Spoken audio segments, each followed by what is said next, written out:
Vamos orar. Senhor Jesus, nós queremos te agradecer e pedir para que o Senhor esteja presente em todo o tempo da palavra. Que apesar das minhas limitações, das nossas distrações, o Teu Espírito Santo encontre nas nossas mentes, nos nossos corações, um terreno fértil para colocar a semente da Tua palavra. Que no tempo certo ela germine, Jesus. E que não seja mais um culto, mais uma palavra, mais um dia, mas que nós possamos ir crescendo em graça e conhecimento de quem Você é, e nos tornando parecidos com Você. Só o Teu Espírito Santo convence, é Ele quem nos faz entender completamente a Tua palavra, que nós possamos experimentar da doce presença do Teu Espírito Santo, em nome de Jesus. Amém. Amém. Queridos, a gente vem de uma série de pregações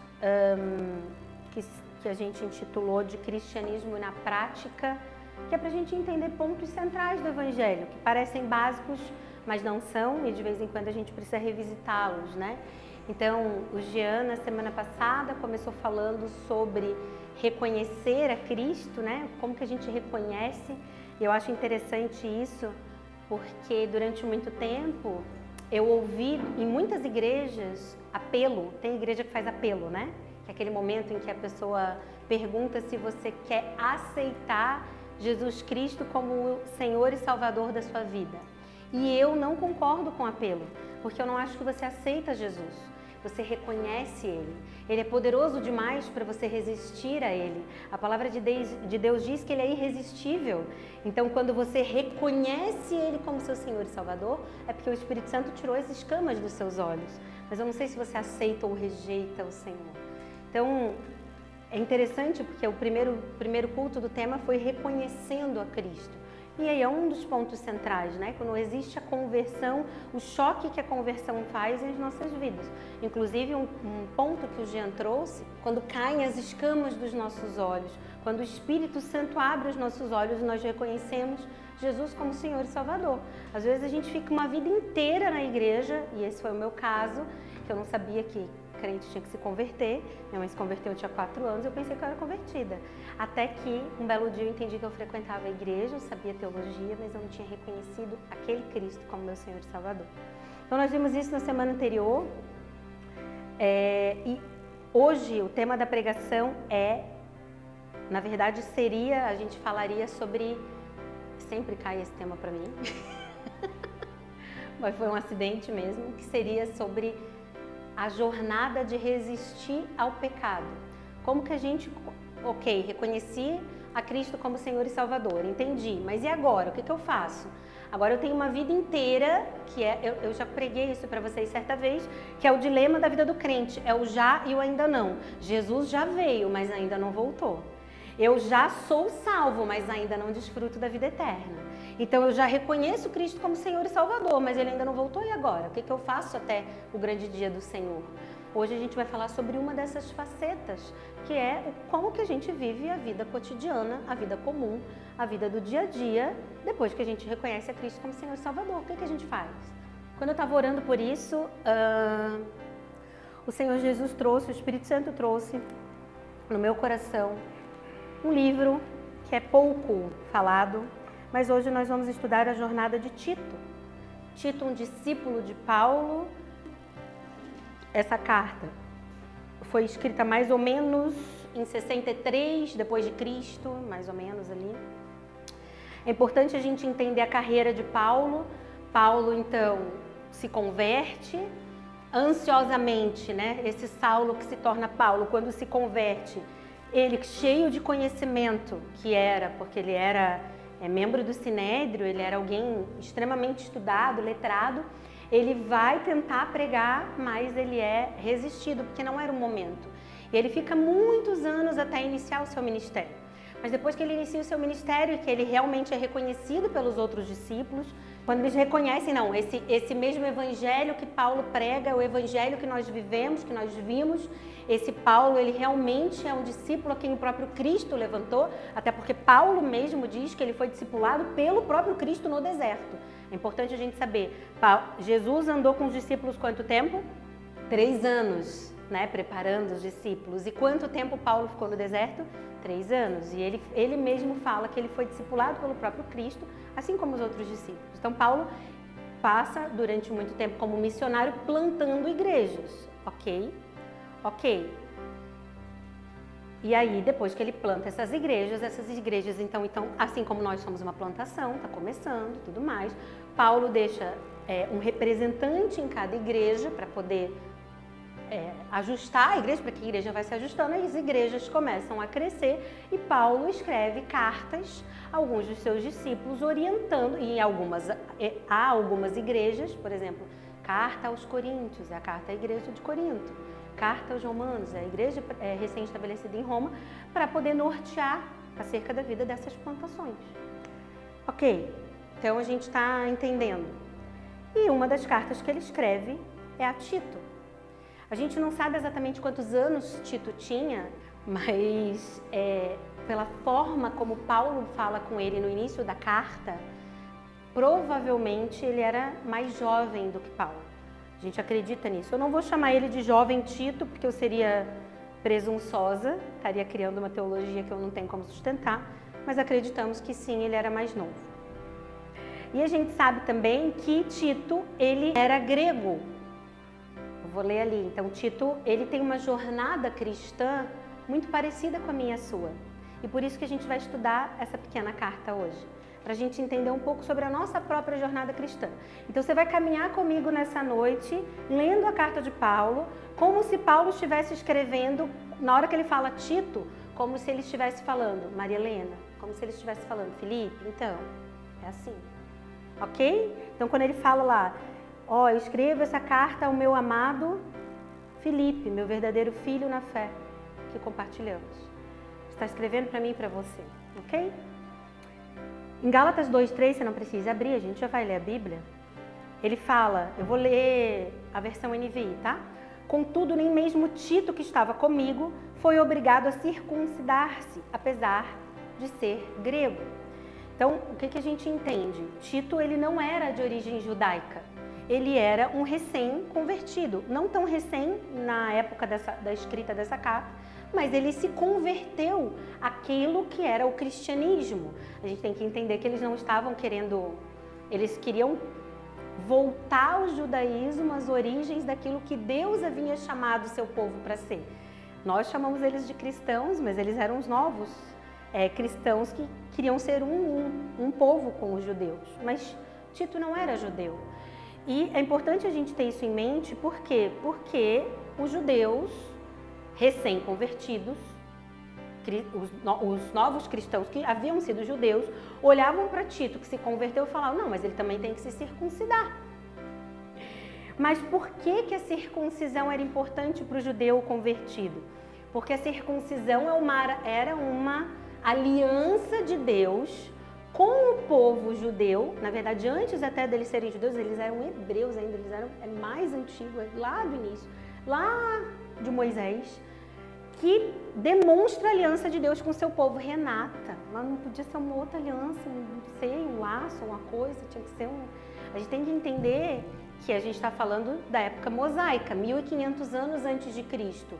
Um povo nômade no meio do deserto, sendo levado por Deus até sua terra, que era Canaã, e que tinha um mandamento que Deus deu lá para Adão e Eva, crescer e multiplicai-vos. Então, para que esse povo se multiplicasse no deserto, até por uma questão de higiene, toda uma questão de estar numa região árida, para preservar a semente desse homem era necessário a circuncisão. Me acompanharam?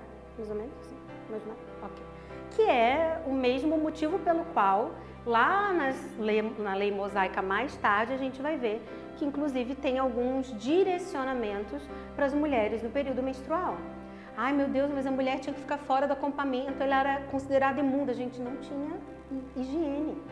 Então, para que essa mulher, se ela tivesse uma infecção, não contaminasse as outras, ela precisava ser afastada das outras mulheres até não oferecer risco à comunidade. Vocês entendem? Quando a gente olha para as histórias veterotestamentárias, a gente tem que entender que é Deus se revelando para a humanidade gradativamente. É a revelação progressiva de Deus. Então, progressivamente, Deus está se revelando. Vocês estão me acompanhando? Ok. Então, a circuncisão era um sinal visível de uma aliança invisível de Deus com o seu povo. Ok. Então, esses judeus que haviam se convertido ao cristianismo falavam, não, mas Tito precisa se circuncidar, ele se converteu. E Paulo não deixou que isso acontecesse, né? Que essa finalidade não acontecesse. O próprio Paulo fala mais tarde, lá em Romanos 2, 28 e 29, pois ser judeu exteriormente ou ser circuncidado não torna ninguém judeu de fato. Judeu verdadeiro é quem é no íntimo, e a circuncisão verdadeira é a do coração. Lembra que o batismo de João Batista, também já preguei isso para vocês. João Batista começa a batizar as pessoas como um ato de demonstrar, olha, vocês estão lavando mão e pé antes de entrar na sinagoga, não adianta nada, vocês precisam lavar o coração, o corpo todo. É isso que é o batismo, é um sinal visível de algo invisível, mas se algo invisível não existe, você só está tomando banho, por isso tem gente que se batiza várias vezes. Não é uma prática que nós entendemos como adequada, porque precisa ver no coração. Da mesma forma, quando nós nos convertemos a Cristo, acho que nenhum de nós aqui era judeu anteriormente, né? Então, nós também tínhamos práticas. Ah, mas eu nasci na igreja desde o ventre, mas minha mãe se converteu quando eu tinha 4. E eu precisei passar por um processo de conversão. Todos nós precisamos. Nós somos tirados de uma história pecaminosa, chamados por Deus, assim como Tito. Ok? Bom, da mesma forma, quando nós reconhecemos Jesus como nosso Senhor e Salvador, não pode nos ser exigido que façamos algum tipo de oferta ou sacrifício pessoal para que sejamos aceitos pelo Senhor, porque isso já foi feito pelo próprio Cristo na cruz. Semana passada o Jean pregou sobre isso. Se você tem alguma dúvida, você pode ouvir lá no YouTube. Mas ele falou sobre isso também, que a nossa vida agora é um sacrifício vivo. Não é um sacrifício, uma corrente, não sei o que você vai fazer. A sua vida é um sacrifício, o seu coração é um sacrifício. Se antes você se esforçava para não roubar, agora você se esforça para pensar correto acerca das coisas. A gente faz isso, né? A gente condena o político, mas a gente rouba no mercado quando alguém dá um troco maior pra gente. A gente não devolve. Não adianta nada. A gente precisa se converter dentro do nosso coração. Você e eu temos muitas coisas parecidas com Tito. Tito precisou circuncidar o coração, nós precisamos circuncidar o nosso coração. Após a conversão de Tito, depois de um tempo, ele começou a auxiliar Paulo na igreja em Corinto. Você encontra isso lá em 2 Coríntios. E depois ele começa a auxiliar Paulo na plantação de uma igreja numa ilha chamada Creta, que fica na pontinha da Grécia. E esse é o cenário dessa carta. Então, o jovem Tito, que a gente não sabe se era jovem, ele já tinha ajudado na igreja que já estava um pouco mais estabelecida em Corinto e agora estava ajudando Paulo na plantação de uma pequena igreja em Creta. Mas Creta tinha um desafio. Creta era uma cidade movida principalmente por negócios marítimos. Eu não sei você, mas primeiro que cidade que tem muita praia, que é diferente, né, a cultura. E cidade que tem porto, tem uma condição de prostituição, de lascívia muito maior. Tanto que os índices de HIV em cidades portuárias são muito maiores. Então, imagina na época de Creta, quase 2000 anos atrás. Então, a gente precisa entender esse cenário cretense. Então, Tito está lá, ajudando na plantação, e Paulo escreve uma carta a ele, explicando para Tito como ele deve manifestar o caráter de Cristo, primeiro nele e depois na vida entre os irmãos. E depois ainda na vida com a sociedade comum. E é isso que nós vamos ver agora. Nós vamos ler a carta de Tito, nós vamos primeiro ler o capítulo 2, a partir do versículo 11. Eu vou ler na versão NVT. Depois eu sugiro que você leia todo o livro de Tito em casa, esse livro enorme. Você lê hoje, antes de dormir, você já consegue ler. Pois a graça de Deus foi revelada e a todos traz salvação. Somos instruídos a abandonar o estilo de vida ímpio e os prazeres pecaminosos. Neste mundo perverso, devemos viver com sabedoria, justiça e devoção. Enquanto aguardamos esperançosamente o dia em que será revelada a glória de nosso grande Deus e Salvador Jesus Cristo. Ele entregou sua vida para nos libertar de todo pecado, para nos purificar e fazer de nós seu povo, inteiramente dedicado às boas obras. Percebam que aqui, primeiro ele fala que nós fomos chamados pelo Senhor, aguardamos ansiosamente a sua volta e então vivemos uma vida de devoção e dedicada às boas obras. As obras como consequência da salvação e não como meio para conquistá-la. Foi? Vamos ler também Tito 3, versículo 3. Em outros tempos também éramos insensatos e desobedientes. É interessante que Paulo fala no plural, né? Insensatos e desobedientes. Vivíamos no engano e nos tornamos escravos de muitas paixões e prazeres. Éramos cheios de maldade e inveja e odiávamos uns aos outros. Mas quando Deus, nosso Salvador, revelou sua bondade e seu amor, Ele nos salvou não porque tivéssemos feito algo justo, mas por causa de sua misericórdia. Ele nos lavou para remover nossos pecados, nos fez nascer de novo e nos deu nova vida por meio do Espírito Santo. Generosamente derramou o Espírito sobre nós por meio de Jesus Cristo, nosso Salvador. Por causa da sua graça, nos declarou justos e nos deu a esperança que herdaremos a vida eterna. Eu li na NVT os dois. Paulo lembra Tito. Paulo lembra Tito. Nesses dois trechos do texto da sua carta, de que nós vivíamos numa condição pecaminosa antes de reconhecermos a Cristo, antes dele nos chamar. Não sei se foi na última pregação, acredito que sim, que o Jean comentou que a nossa única contribuição para a nossa salvação são os nossos pecados. Porque é Cristo quem nos chama. As nossas boas obras, elas são uma consequência ao impacto desse amor por nós. Uau, não fiz nada para merecer a salvação, mas Ele me salvou. Então eu reajo a isso, resistindo ao pecado, ouvindo a voz do Espírito Santo e praticando boas obras. Mas as suas boas obras e as minhas não têm poder para nos salvar. A palavra de Deus diz que elas são como trapos imundos. Se elas não estiverem relacionadas ao firme fundamento da fé, não adianta. É interessante que ele fala no primeiro trecho, Paulo fala desse mundo perverso. O mundo continua sendo perverso, isso não mudou. O mundo não mudou porque você e eu nos convertemos. Deus teve misericórdia de nós. Nós não fizemos nada justo para merecer a salvação. Mas é o Espírito Santo quem nos convence disso. E por que é interessante a gente ter consciência disso?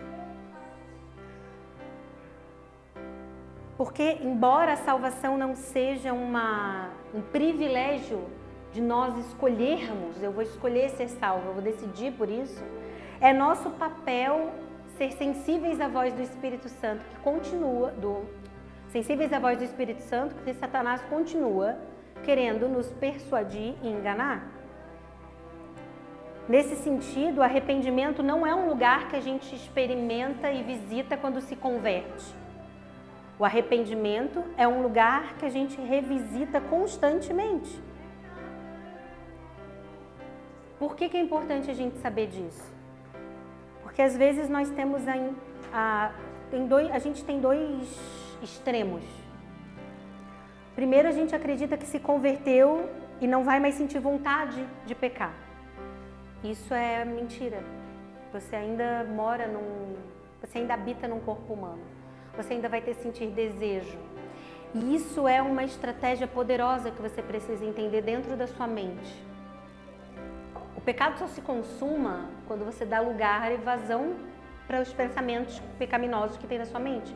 Mas Satanás não vai deixar de tentar te visitar. Não existe uma guerra contra Deus e Satanás. Deus é o Senhor do universo. Existe uma batalha entre Satanás e nós. Porque a intenção de Satanás, sim, ele não pode roubar a tua salvação. Queria te dizer isso, você não precisa ficar reconquistando a sua salvação, porque você não vai perdê-la. Mas você pode viver uma vida totalmente entregue aos seus devaneios, destruída. Por quê? Porque a intenção de Satanás é corromper a criação, distorcer. É claro que quando a gente está no mundo, as mentiras são mais graves, né? Sei lá, trair, bater, roubar. Mas depois da trajetória de conversão, isso fica muito mais sensível. Isso se torna uma leve distorção da verdade. E se você e eu não estivermos atentos a isso, a gente cede sem perceber. Porque, querido, deixa eu te falar, Satanás não quer que você, sei lá, não é interessante para ele que você esteja despertado, ele quer que você durma, que você esteja dormente. E sabe qual é a maior estratégia de Satanás para isso? 2 estratégias. Primeiro, banalização do pecado. Não começa, acredite, não começa assim, nossa, você está levando uma vida de santidade, tranquilo, de repente, nossa, traí, nem percebi. Não é assim que acontece. De repente desviei dinheiro. Nossa, do nada, não começa assim. Sabe como começa? Fulaninho me olhou na academia. Poxa, tô bonita ainda. Mas nunca vou dar conversa, sou casado. Caiu o Pix por engano. Alguém errou, sei lá. Era para me pagar 50 e me pagou 80 e a pessoa não viu. Casada a pessoa. Começa pouquinho. Você começa a ficar distraído. Teu ego, olha o nosso ego. Ele começa a alimentar o seu ego. Sabe? É só uma amiga. É só uma balada. É só um chopp. É só um... Eu não estou dizendo que você não pode ter amigos, que você não pode beber. Não é isso que eu estou dizendo. Mas... talvez os outros possam, você não. Lembra da carta de Paulo a Timóteo? Timóteo, os outros podem, você não. Essa é a primeira estratégia de Satanás. Ele vai tentar te fazer banalizar a coisa. Ai, você não está usando droga. Você está só bebendo um pouco para aliviar a tensão. E aí você não consegue ler a palavra para aliviar a tensão. O alívio e o escape é a bebida. Mas você não está bebendo num boteco, você está em casa, está tudo bem. O pecado está no... E, querido, eu não estou sendo legalista. Não estou dizendo que você não pode ter amigas, beber vinho, não sei, né? Mas consulte ao Espírito Santo, porque é muito mais fácil para mim, como alguém que cuida de pessoas, e passar uma régua, porque, preste atenção, a proibição é a desculpa mais fácil para a ausência de discipulado. Discipulado não é pegar uma apostila e te ensinar alguma coisa, você compra isso pela internet. Tem liquidação aberta. Discipulado é viver com você, é você conhecer os meus pecados, eu conhecer os seus. Eu não sou uma pessoa fácil, mas também não sou tão difícil assim. Entende? A gente vê Jesus na gente, não em mim, em nós. Cristo em nós, a esperança da glória. É mais fácil falar assim, ó, ninguém pode beber. Não sei se ninguém pode. Vamos orar, vamos perguntar para o Espírito Santo. Ninguém pode ter amiga. Não sei, vamos orar, vamos perguntar para o Espírito Santo. O que o Espírito Santo quer para você? Aquilo que a Bíblia deixa claro que é pecado, é pecado. Eu já ouvi de um pastor importante, falar que uma pessoa liderar outras mulheres na igreja envolvida com negócios de prostituição não era pecado, porque a Bíblia não dizia não deixava claro que isso era pecado. Realmente, a Bíblia não diz ali, você não diz. mas se você tiver um pouco de sensibilidade ao Espírito Santo, você entende que essa pessoa precisa primeiro ser cuidada, tratada, para depois cuidar de outras pessoas. Você entende como a jornada de Tito, e minha e sua, é uma jornada que requer total sujeição ao Espírito Santo? A segunda coisa pelo qual Satanás vai te tentar, além de banalizar o pecado e distorcer pequenas mentiras, ele vai tentar te levar a um ambiente o mesmo ambiente que ele levou Adão e Eva, querido. Adão e Eva todos os dias eram visitados pela presença do Senhor na viração do dia. Concorda? Eu entendo que existem duas virações do dia, nascer do sol e pôr do sol. Como eu entendo, não sei, né? A Bíblia não diz, então eu fico aqui com a minha viagem na maionese. Mas eles eram visitados pela presença do próprio Deus. Quando eles pecam, Deus vai visitá-los e não os encontra. Porque são com vergonha. A segunda coisa que Satanás vai tentar te distorcer em você chama-se comunhão. E aí a gente está falando tanto de confissão de pecado, e eu bato nessa tecla, olha, desde 1812, a importância da confissão. A gente banaliza isso, mas imagine, eu sou psicóloga, eu trabalho com isso, eu sei como é importante você falar. Existe uma cura quando você fala, mas quando você fala para um irmão que ora por você, essa cura é espiritual. Confessa. E você não precisa deixar o pecado acontecer. Confessa. Jean, acho que eu senti inveja. Acho que eu senti inveja, que você ora por mim. Vai fazer você sentir vergonha, parar de ter vontade de estar com os outros. E aí você vai se tornando, vai deixando a sua mente cada vez mais cauterizada pelo pecado. E ao contrário do que o Jean pregou semana passada, que foi Romanos 12:2. A gente experimentar uma renovação que vem através de uma transformação da nossa mente. Vocês lembram da palavra em grego que chama metanoia, mudança de mente? Eu costumo dizer que quando a gente converte, a gente precisa experimentar uma nova cosmovisão de mundo. A Vera usa óculos. Se o seu óculos estiver sujo, não dá para perceber, você não quer limpar, não dá uma agonia? Quando a gente está com uma cosmovisão distorcida, a gente enxerga o mundo com aquela ótica. Cosmovisão é como a gente enxerga o mundo. Quando eu me torno cristão, eu tenho uma nova cosmovisão de mundo, uma cosmovisão cristã. Então, quando eu ouço um louvor, por exemplo, eu ouço parando para entender o que eu estou cantando. Se eu estou cantando, me abençoe, venha, restitui, eu quero de volta o que é meu. O que é teu? Nada. Você entende que você está cantando isso? Eu não sei para quem você está cantando. Espero que não para Deus. Né? Agora, quando você fala assim, a mesma frase do apóstolo Paulo, eu considero tudo perda. Porque a perda para mim é ganho. Por ele que eu estou perdendo tudo, porque na verdade considero tudo uma perda. Bom, o apóstolo Paulo continua falando para Tito. Eu imagino, provavelmente Paulo escreveu essa carta a Tito, provavelmente, tá? Entre a primeira e a segunda prisão em Roma. E a segunda prisão em Roma foi a última, né? Nosso amado Paulo foi decapitado. Pensem bem se é esse evangelho que vocês querem seguir. Que é assim que Deus trata os amigos. Mas vamos lá. Paulo, eu consigo imaginar a angústia de Paulo, porque se a gente está em 63 depois de Cristo aqui, Paulo já devia ter quase 80 anos, mais ou menos, segundo alguns historiadores. Então, eu imagino o que o velho Paulo está sentindo. Tinha acabado de sair da prisão, havia recebido uma profecia falando que ele provavelmente iria, final de Atos fala, que ele ia ser amarrado pelas mãos, pelos pés e levado. Ágapo fala. Paulo havia recebido uma palavra profética de que o futuro não estava muito legal, ele já estava com quase 80 anos.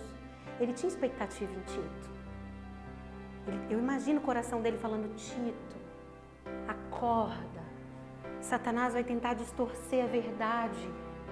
Ele vai tentar fazer você se deixar levar pela vida cotidiana. Você vai estar tão envolvido nas tuas atividades do cotidiano, faz comida, limpa a casa, pega filho, leva filho, que você não vai ter tempo para pensar que todas essas coisas precisam apontar para Ele, porque senão são só coisas, o vento leva, disse o autor de Eclesiastes. A vida é como um sopro. A gente já está no meio de janeiro de 2025 e a vida corre. Paulo tinha uma expectativa com Tito.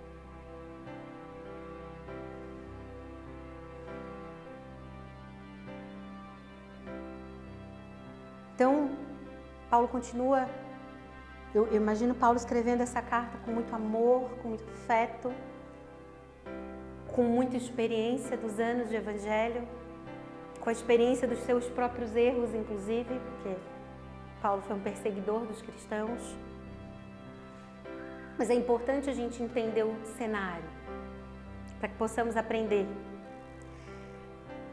E aí Paulo continua, Tito, então você precisa ser sensível, Satanás vai tentar te desvirtuar as coisas, mantenha-se firme, tenha um caráter cristão.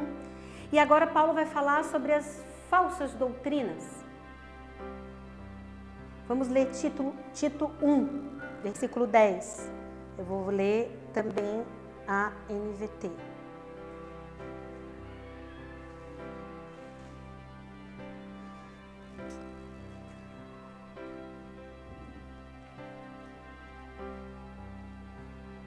Pois há muitos rebeldes que promovem conversas inúteis e enganam as pessoas.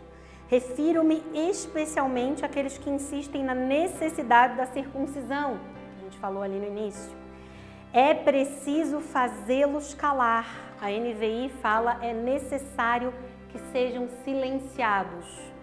Pois com seus ensinamentos falsos têm desviado famílias inteiras da verdade. Sua motivação é obter lucro desonesto. Querido, olha o que Paulo está falando para Tito. Tito, você lembra que lá no início da sua conversão, falaram que você ainda tinha que fazer um sacrifício, uma oferta, algo para ser salvo? Isso é heresia, porque Cristo já veio, Ele é a aliança. A circuncisão precisa ser no coração.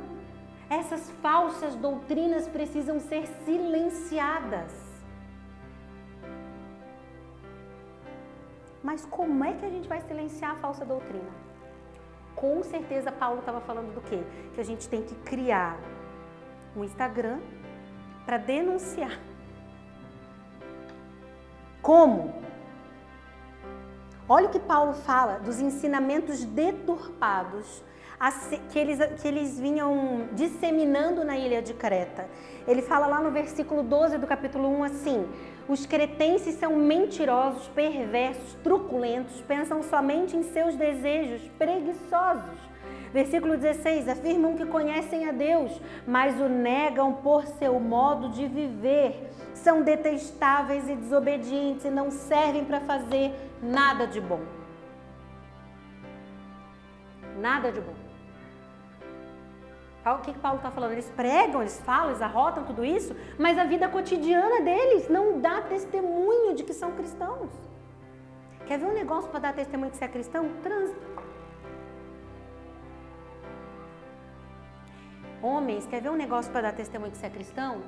Se a tua mulher entrar nos teus grupos de WhatsApp, o que ela vai ver? Que foto? Que ela vai, qual é o assunto que seus amigos falam? Mulher, você não está muito distante não. Qual foi a última vez que você ficou uma semana sem falar mal de alguém? Nosso modo de viver. Sensíveis à voz do Espírito Santo. Isso está errado. Você vai possivelmente continuar fazendo. Você vai possivelmente continuar lutando contra essas coisas. Mas a sua luta precisa ser voraz. Resistir. Silenciá-los não envolvia brigar com eles e nem mesmo ofendê-los. Não estava falando disso. Mas o que ele fala no versículo 13? Portanto, repreenda-os severamente, a fim de fortalecê-los na fé.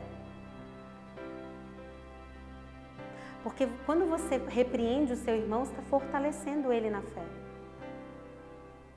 Ele segue mais adiante, Paulo segue mais adiante, falando no versículo 9, para que Tito não perca seu tempo em discussões tolas. Discussão tola. Ele fala no versículo 10 do capítulo 3, se alguém tem causado divisões em... Não, olha o que Paulo fala. Ok, você viu o seu irmão errando, fazendo uma coisa de errado? Repreenda ele, advirta ele, para que ele cresça na fé. Não, vamos orar, sabe por quê? O coração constrito, ora para ver se faz sentido no seu coração, mas eu tenho percebido isso aqui, em mim, em você, em nós. E aí, no versículo 10 ele fala do capítulo 3, se alguém tem causado divisões entre vocês, advirta uma primeira e uma segunda vez. Depois disso, não se relacione mais com ele. Você sabe que tal pessoa se perverteu e está em pecado por si mesma, está condenada. E a gente fica, né? Pelo amor de Deus, aceita Jesus. Conversou a primeira vez, não mudou, segunda não mudou, entrega para Jesus e segue. Difícil, né? Porque o nosso ego não quer isso. O nosso ego não quer se posicionar, não quer ser abandonado. A gente quer ser amado, quer ser adorado. É tão difícil isso, irmão. Para todos nós. É tão difícil. Porque diante de uma roda com seus amigos, pense aí com você, eu vou pensar aqui eu comigo. Quando alguém fala algo que é pecado, você se posiciona? Você chama no canto depois e fala com a pessoa? Ou você deixa pra lá que o Espírito Santo é que vai convencer? Você tá pecando também, querido.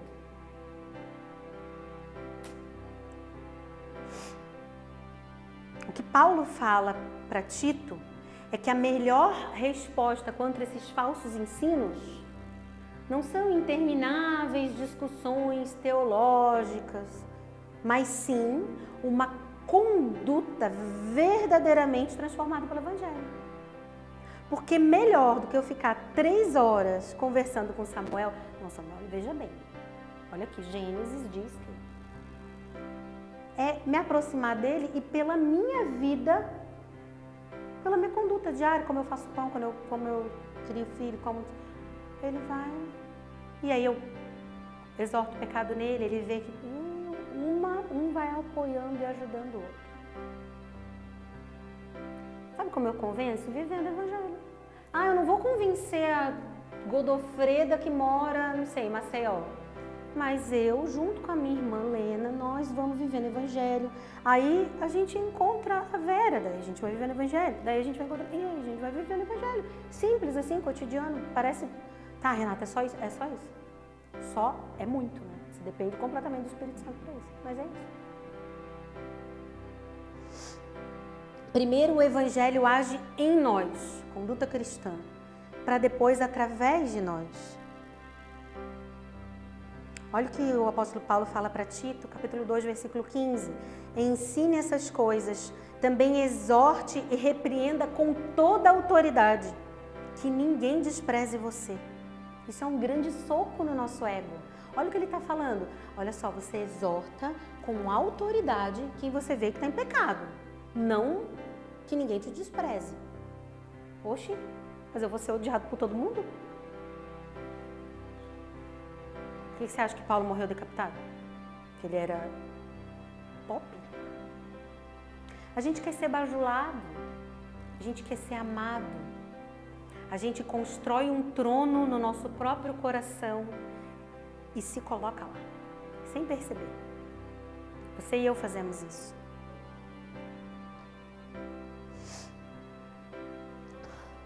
Estou caminhando para o fim.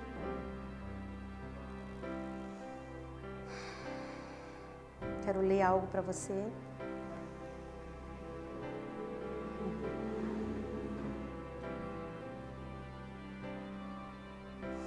É muito fácil que a gente vista uma uma roupa de alguém que pratica o bem. É muito fácil que a gente adote uma boa conduta. Mas o que diferencia o verdadeiro evangelho das outras religiões? Olha, eu estou fazendo licenciatura em Ciências da Religião. Não sei para quê. Deus vai usar em algum momento. E é interessante estudar todas as religiões, porque tem umas religiões que eu nem sabia coisa. Falei, gente. E tem muitas religiões que você vai conhecendo que você fala assim, nossa, mas isso aqui esbarra muito perto do cristianismo, só faltou Jesus. Mas o resto, igualzinho. O que muda? Qual é a diferença?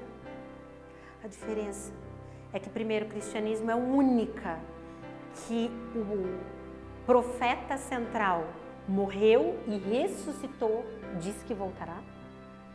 É a única que se sacrificou por nós. Nós não precisamos nos sacrificar para conquistar algo. E que olha para nós e fala assim, tudo que você fez é lindo. Traga o mundo. Se o teu coração não estiver transformado.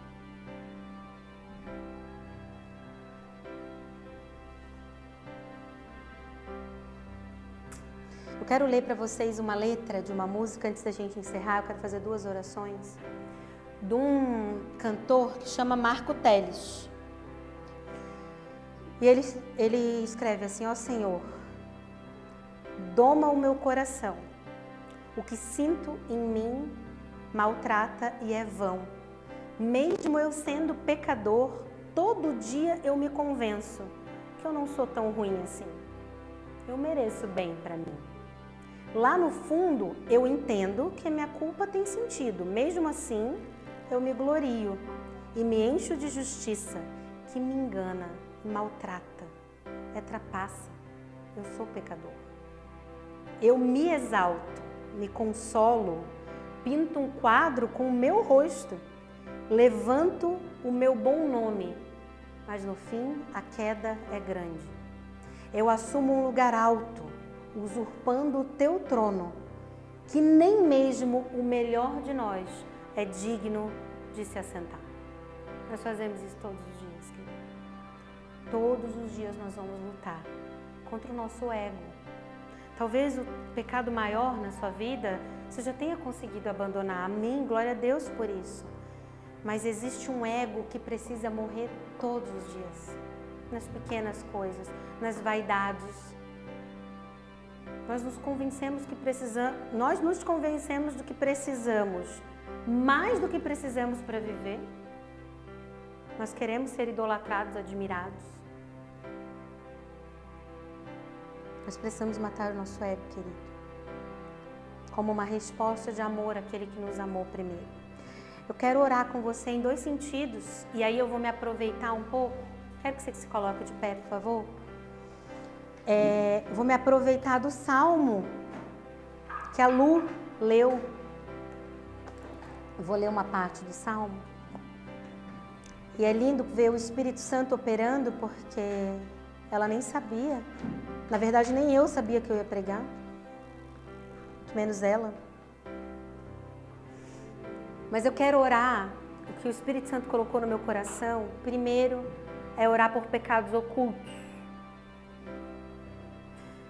Você pode fechar os seus olhos, você pode só ouvir minha voz. Tente não se distrair. Você é livre, tá? Caminhe, ande, gire, não sei. Fique livre.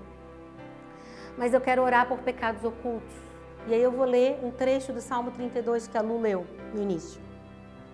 Como é feliz aquele cuja desobediência é perdoada, cujo pecado é coberto. Como é feliz aquele cuja culpa o Senhor não leva em conta, cuja consciência é sempre sincera. Enquanto me recusei a confessar o meu pecado, meu corpo definhou e eu gemia. Dia e noite a tua mão pesava sobre mim, minha força evaporou como água no calor do verão. Finalmente confessei a ti os meus pecados e não escondi a minha culpa. Disse comigo, confessarei ao Senhor minha rebeldia e tu perdoaste toda a minha culpa. Querido, o Senhor é fiel e justo para perdoar os pecados ocultos dos nossos corações. Se o teu pecado, ele foi em pensamento, mas ele é contra alguém, você precisa confessar por alguém, se é possível. Se é impossível confessar para a pessoa contra quem você pecou, você procura um irmão de confiança, conversa, confessa, bota para fora, ora. Nós estamos aqui para isso. Vamos orar. Senhor Jesus, visita os nossos corações. Visita os pecados ocultos em pensamentos, sabe, Pai? Jesus, pensamentos que têm sido de abandonar, de desistir, de deixar de lado. Não sei se é profissão, se é o que é, mas o Senhor me mostra malas sendo feitas e desfeitas. Eu não sei o que é, querido. Mas confie que o Espírito Santo está guiando todas essas coisas, não porque eu mereço ou posso, ou porque eu tenho algum tipo de poder, mas porque Ele nos visita e usa a igreja. Então, Senhor, pecados de inveja, de medo, de promiscuidade, lascívia, Pai, em nome de Jesus, nós queremos assumir diante de Ti que é um pecado. Queremos parar de encarar esses pensamentos maliciosos, esse desejo do coração como só um desejo, só uma vontade, mas queremos confessar continuamente até que o Senhor venha. Jesus, é o Teu Espírito Santo quem nos fortalece, querido. Acredite, o pecado não confessado ganha força, se torna um pensamento. Você acha que esse pensamento é seu, se apropria dele, começa a pensar nele todo dia até que você consuma o pecado. E aí, uma vez que você consuma o pecado, você se sente sujo, imundo e quer se afastar do Senhor. É esse ciclo vicioso. Pare com isso na sua vida. Isso talvez já esteja se repetindo há 1 ano, 2 anos, 3 anos. É um ciclo, você não consegue. Então reconhece isso diante de Deus. Senhor, eu não consigo. Eu confesso. Olha, todo ano eu vou lá, me arrependo, aceito. E aí quando eu percebo, já começo a pensar de novo, mas eu não falo pra ninguém, guardo em segredo, eu penso. Quando eu vejo, já estou inundado de novo. Talvez o que Deus quer hoje é te mostrar que Ele quer acompanhar o início da história. Ele sabe o que você pensa, Ele sabe o que está em oculto, Ele sabe o que o seu coração deseja e Ele é fiel e justo para acompanhar todas essas coisas. Essa é a primeira oração. Jesus, visita os pecados ocultos do nosso coração. Não deixa o nosso ego nos trapacear, fazer a gente banalizar aquilo que é espiritual. Nós queremos confessar diante de Ti. Não nos deixa estar tão envolvidos com a nossa rotina, com a nossa vida, que a gente não entendeu que na verdade nada é nosso, tudo é Teu. Essa é a primeira oração, querida. A segunda oração, ainda de olhos fechados. Senhor Jesus, nós queremos orar por um ambiente de confissão. Queremos profetizar sobre a vida de cada um aqui um espírito sadio, maduro e responsável para ouvir a confissão de um irmão, do marido, da esposa e, ao invés de julgar, acolher e orar. Jesus estabelece nessa igreja uma atmosfera de confissão, de afeto, de amor. Senhor, que nós possamos de verdade, Pai, entender o que é o verdadeiro evangelho, que é sobre os nossos egos, continuamente sendo mortos aos pés da sua cruz, para que o Senhor brilhe e a gente desapareça. Jesus, eu oro por amizades verdadeiras nesse lugar, principalmente entre os homens. Homens que parem de ter medo de amar uns aos outros, de ser íntimos, de confessar, de falar, de perguntar como tá. Parar de ter medo de responder, de falar, começa a caminhar junto, vai na contramão do mundo. Se o mundo é amigo de superfície, de mandar sei lá o que no WhatsApp, não sei. Em nome de Jesus, que os homens dessa comunidade sejam referência nos lugares onde estejam. Forja nesses homens, queridos, se você está do lado de um homem aí, de olhos fechados, coloca a mão no ombro desse homem, do seu lado, na sua frente, não sei onde está, e você vai profetizar sobre ele. Homens, em nome de Jesus, que Deus forge homens posicionados, sem medo de ser íntimos, de ser verdadeiros, de confessar. Homens fortes o suficiente para demonstrar vulnerabilidade. Homens que rejeitam o pecado antes que ele aconteça. Homens que não têm medo de contar coisas que aconteceram na infância. Homens que não têm medo de abrir coisas que aconteceram, que nunca foi falado para ninguém, mas que o Espírito Santo quer visitar com cura, querido. Jesus, forge a vida desses homens. Nos capacita como mulheres, irmãs na fé, para poder acompanhar isso como comunidade, nos alegrar com eles. Em nome do Senhor Jesus. Amém. Amém, queridos.